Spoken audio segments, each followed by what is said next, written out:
Good evening, everyone, and welcome to today. I hope you've had a good weekend and a good start to the week.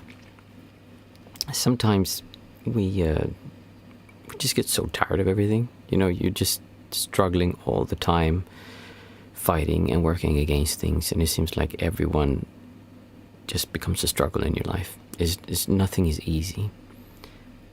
So today, the topic is, why is it that we sometimes struggle so much against other people? Why do we have so much resistance towards people, or so much pressure towards other people? And exactly what is it? Why do we do that?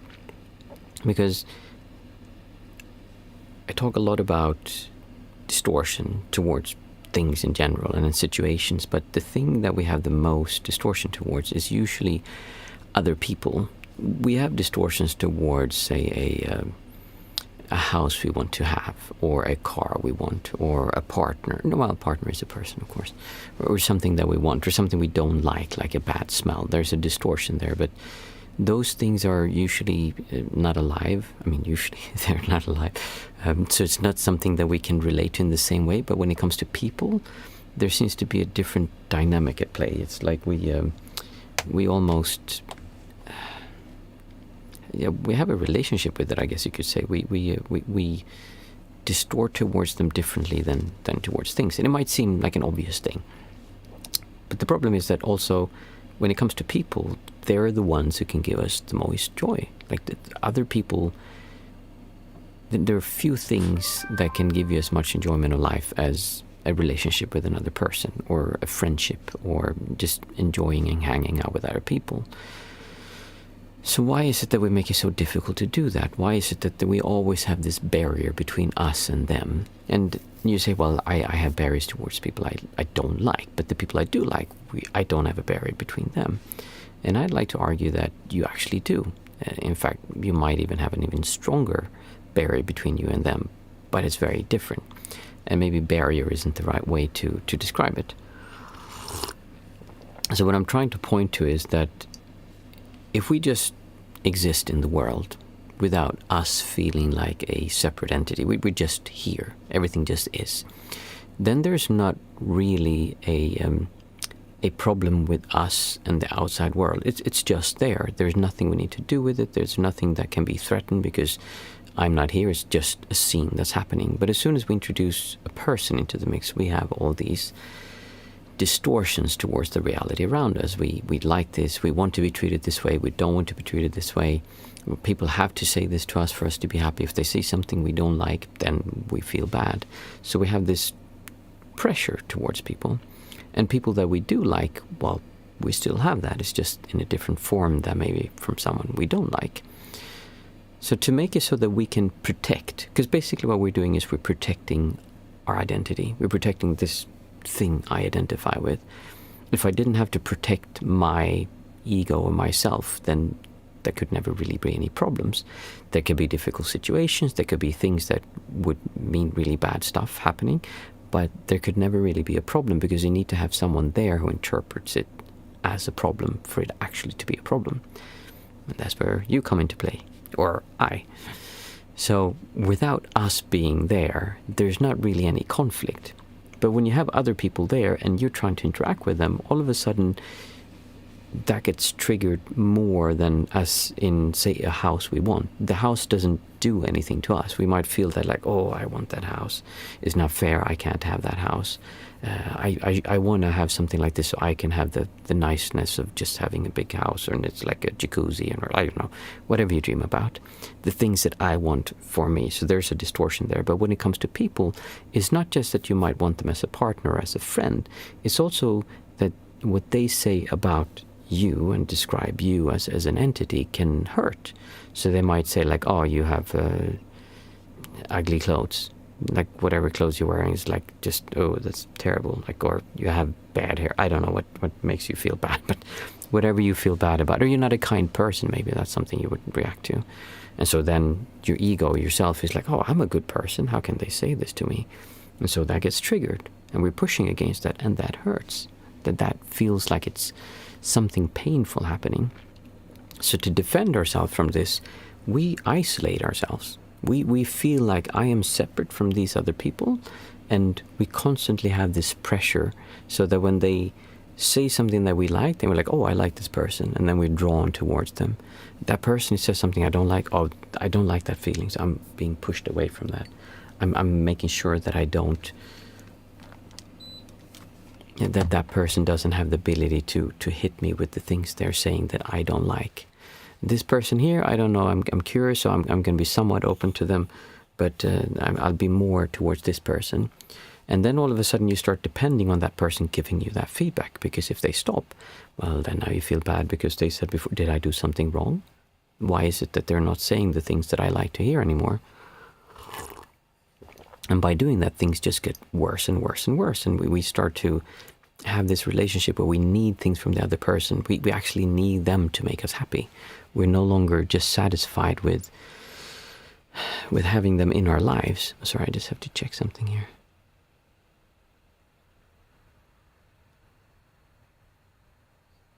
So that I'm sorry about this. 1 second.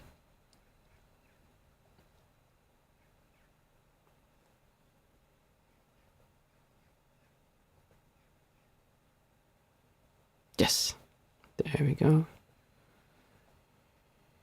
So, sorry about that. I just had something pop up on the stream. Yeah, so now we become dependent on on them saying something to us for us to feel that we're okay. And if they stop saying that, then we don't feel okay anymore, and then that hurts. So we constantly need to protect this identity so that other people kind of soothe us in the right way, or don't mistreat us mentally. And it's very important, because if this entity gets hurt, then I get hurt, and I don't like that feeling. So we start pushing against the world. We pull these people towards us, we push those people away from us, these we kind of don't know. And that means that there's always a distance between you and other people. Even the people you like, there's a distance between you and them, because you're not expecting them to give you something. And the people that we like the most, many times we bring them very close, and we want to have these strong feelings, so we create this pressure so that we can feel that with them. But actually being at ease with another person is something that we have a really hard time doing. Actually seeing them for who they are is very difficult to do, because we're expecting something from them. We're expecting praise, or we're expecting them to be mean towards us, or we're not expecting anything at all, so we're kind of waiting to see what happens.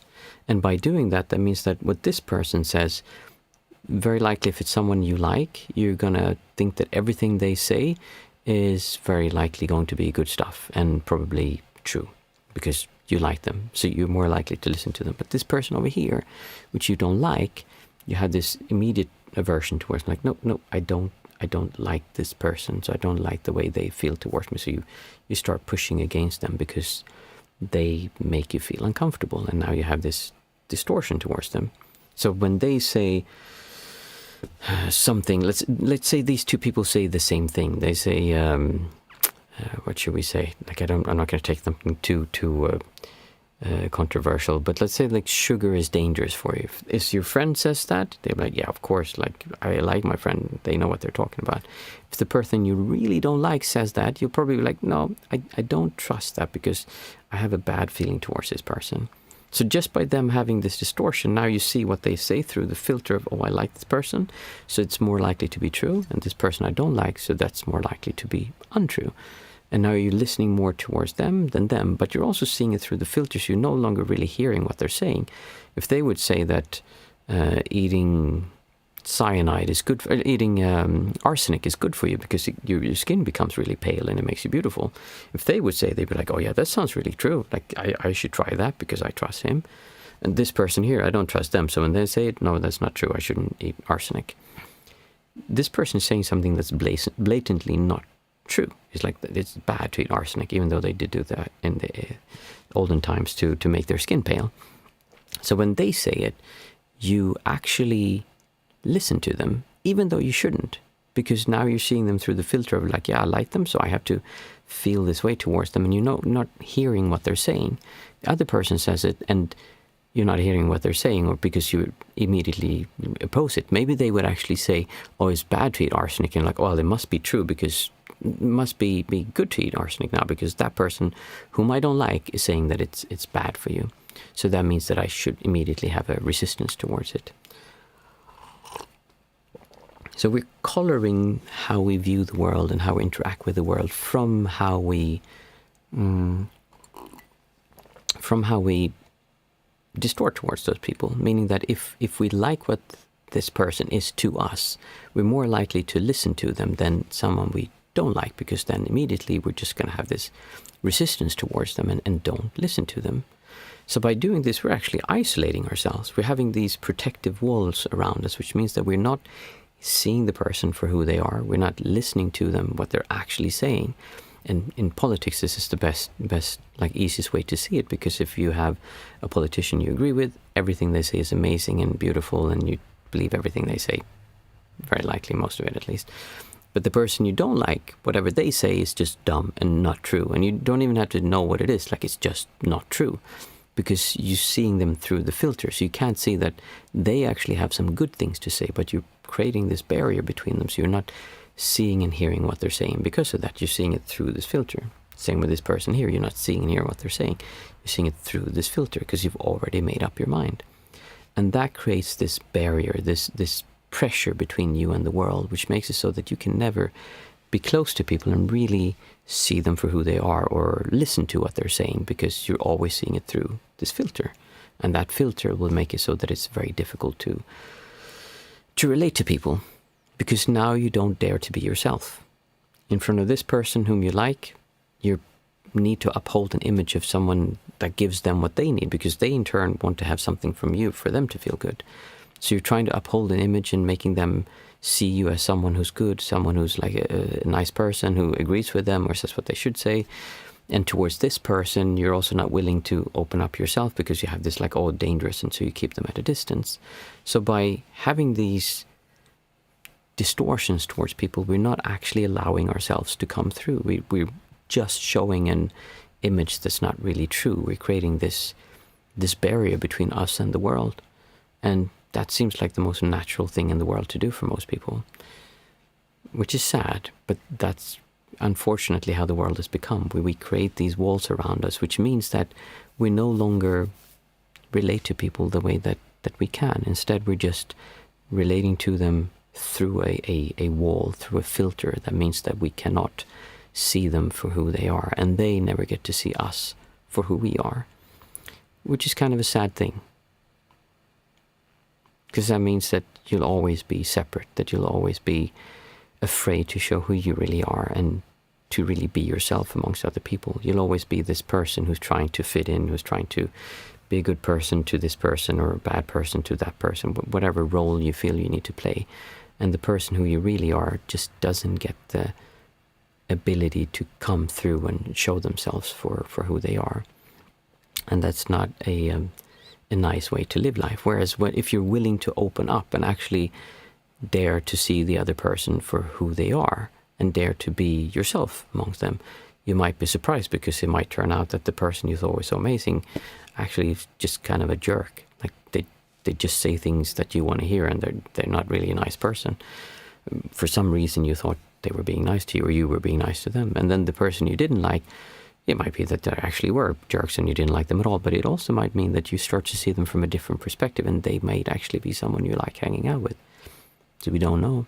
But opening up in this way makes it so that it's possible for us to just see them for what they are and just be there with them as another human being, which is a very nice way to live life. So I think today my voice is feeling very tired. I just have a cold going on. And I think that we'll just stop it there, and we'll just do a sitting today. Today's Thursday, so we just have a quick breathing meditation, and then we sit for 20 minutes. I'll do the box breathings. We'll breathe in for 4, hold our breath for 4, breathe out for 4, hold our breath for 4. And we do the box breathing. And then after that, we just sit together for 20 minutes. Nice.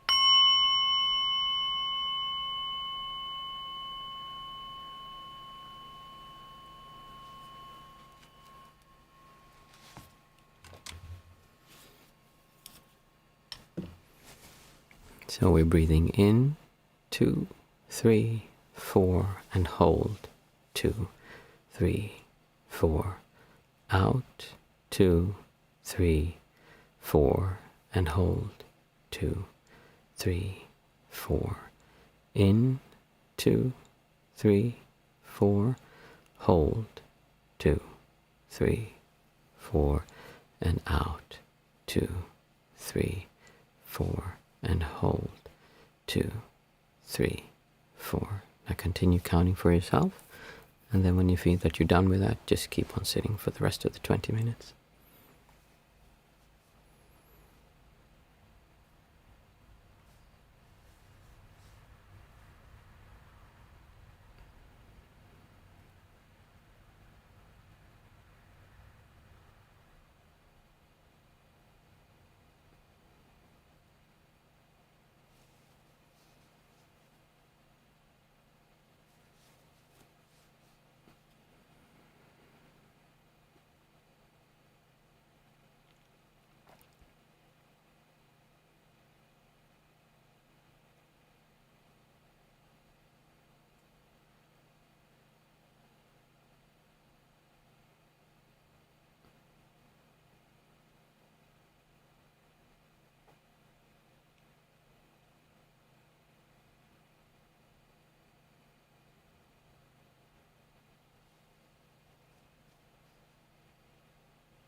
Thank you.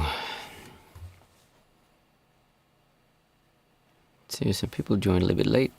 Good evening. Mats, nice to see you. JVP made it late to the party. What is it? Says, I don't actually know myself. Toronto. I'm a big fan of Toronto, Canada. I started the meditation a bit early because I had a topic I talked about, and then the chat was quiet, so I thought, like, yeah, I'll just continue with the meditation, and my voice has been a little bit tired as well. Nice to see you guys. I haven't seen you for a while. Everything okay?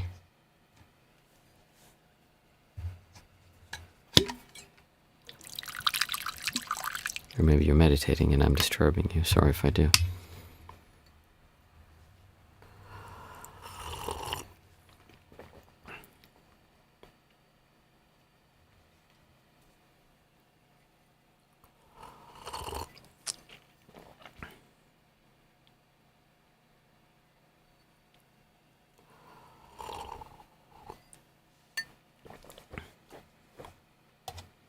Also, are all your t-shirts ripped at the neck? Is that your style? Yes, all my t-shirts are ripped at my neck.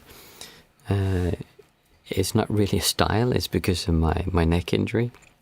I talk about it sometimes, I have the 3 herniated discs in my neck. So basically I can't have anything up like high in the neck, because if it pushes on the herniated discs, I just get so much pain. My whole neck goes like this, and I have like a migraine the rest of the day. So I need to cut all of the collars, the neck, the collar is what it's called, right? And all the t-shirts to make sure they don't actually pressure the neck. And even if I do, most of them I can't wear. So for me, it's a hit and miss. I buy quite a lot of t-shirts that I try and simply can't wear because they're pressuring too much on my neck. Before, it was quite common that they had these, I don't know if you have them where you are, but like these really thin t-shirts these are kind of thick.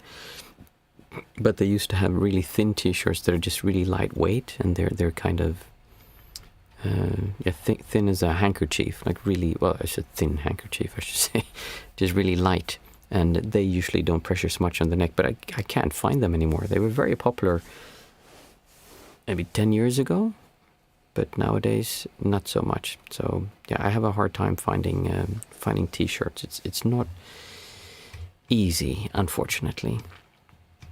How you been doing otherwise, JVB? You good? It feels like it's a long time ago I saw you. I can't remember, actually. I think also it's beginning of summer, and so someone wrote me a message saying like, oh, I'm sorry I can't come for a while because they had like so much to do with the end of school and stuff. I see much. Things have been going okay. I made a lot of progress with emotional awareness and enjoying life the last few days. Oh, I'm happy to hear that. Very curious to hear more when we speak next time. It's emotional awareness and being aware of it. It's something that I was out walking before, and it struck me something that we have this. That was partly what the talk was about. I'm not sure I could convey it during the talk, but basically we have this pressure towards people, and it's because we see them as something out there. Like there's this idea that they're separate, and we create this like tension towards them. And we kind of need to keep them at that distance, because if we don't, then we're letting them in and we're letting what they say affect us. So we make this distortion towards them, which makes them feel separate and distant. And that's the same with people we like. We make a distortion towards them, which makes them feel separate and distant, than actually just collapsing that and just being there with them. Yes, I've been quite... What does that mean? Quite busy? Quite not seen?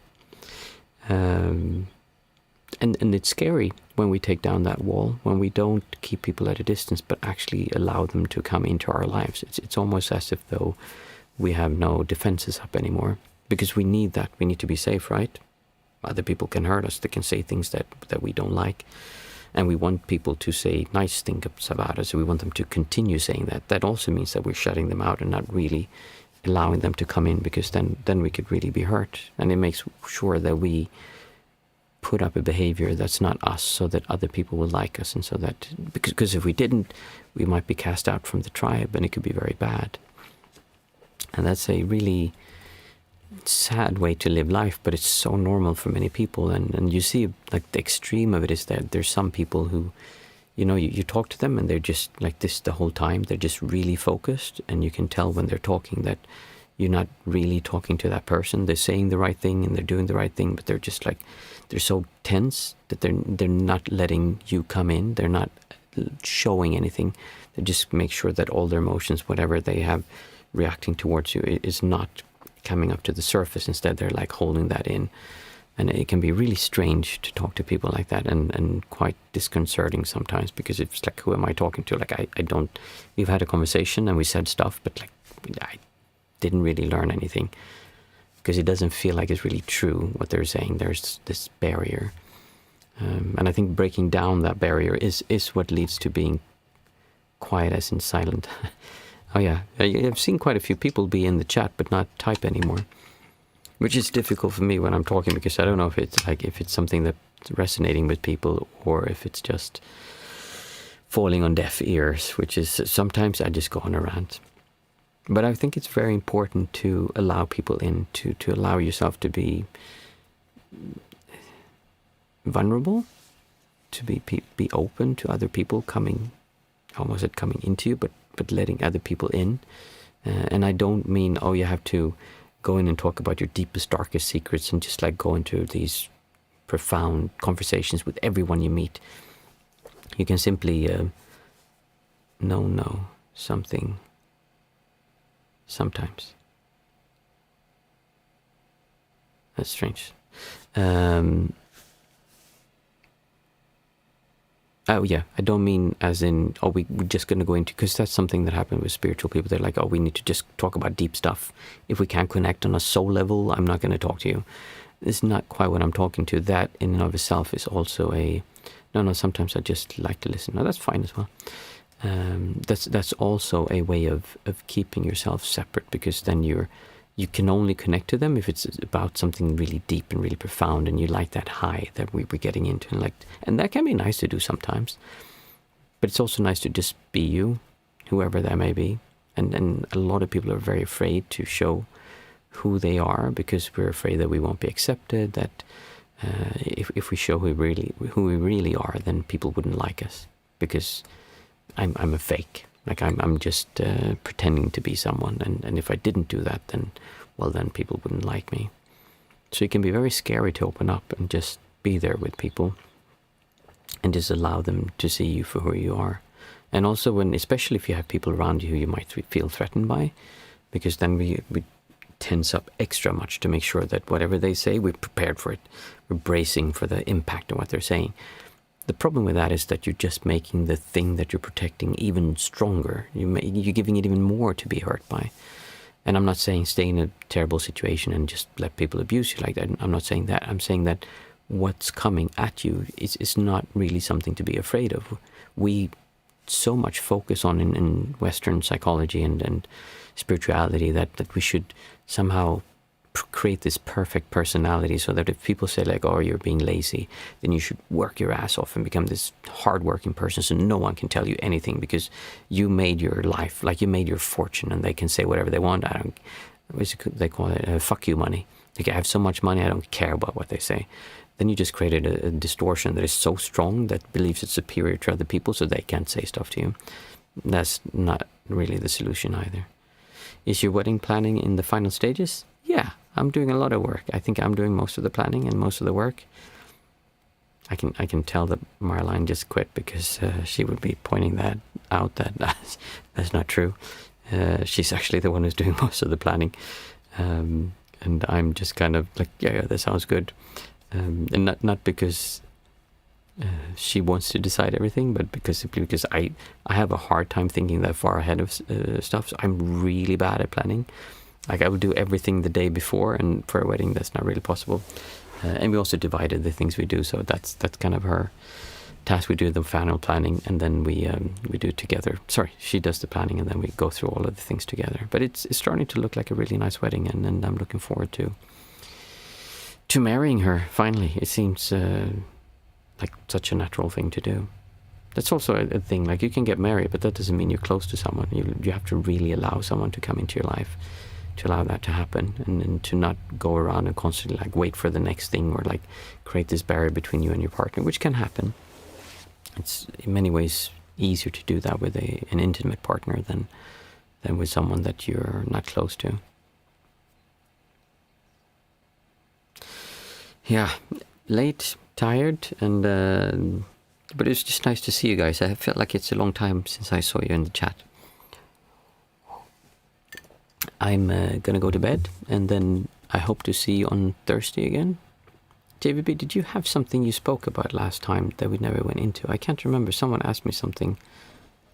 No, sorry, maybe we did tag that actually. That's like a long time ago that we talked about that. Or someone asked something some time ago that I never went into, I think. But if you have a topic you'd like to discuss, bring it up on Thursday, or write it in the Discord chat, and we can talk about it. I'm always happy to go into other topics. I think there's a lot of fun. Fuck you, money should be the next topic for next time. Yeah, that's a good. Yeah, let's talk about. If you come back on Thursday, we'll talk about fuck you, money. That's an interesting topic. I'd like to hear more and what angle you like to approach that. I think that's a really cool concept. Yes, let's do it. Let's talk about it on Thursday. I wish you... No, seriously. Yeah, I'm serious as well. Like, I would love to talk about that. I think that's a great topic that would actually be very interesting, because there's so much behind that from the perspective I'm thinking about it, just there's a lot to touch there. So I would be super happy to talk about that on Thursday, if you remind me about it so I don't forget it. I hope you'll have a great week, and looking forward to seeing everyone on Thursday again. Thank you.